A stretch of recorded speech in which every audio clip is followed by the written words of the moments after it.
জীবনে টেক অফের সময়ই সবচেয়ে বেশি শক্তি লাগে, কিন্তু একবার উড়তে শুরু করলে সবকিছুই সহজ হয়ে যায়। প্লেন সবচেয়ে বেশি ফিউল খরচ করে টেক অফের সময়। আকাশে ওড়ার সময় আর এতটা ফিউলের প্রয়োজন হয় না।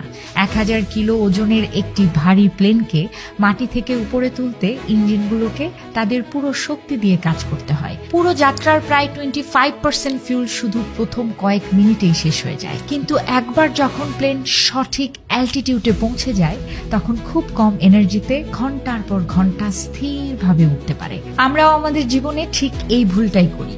জিমের প্রথম উইক, নতুন ব্যবসার প্রথম মাস, কিংবা নতুন কোনো অভ্যেসের শুরু। আর এই শুরুটাই আমাদের টেক অফ পিরিয়ড। এই সময়েই আমাদের সবচেয়ে বেশি মানসিক শক্তি, ধৈর্য আর আত্মবিশ্বাস খরচ হয়। শুরুর ধাক্কা কঠিন লাগে এবং লাগবেই। বারবার হাল ছাড়তে ইচ্ছে করবে ওই সময়। কিন্তু মনে রাখবেন, শুরুটা কঠিন হওয়া মানে পুরো পথটা কঠিন হওয়া নয়।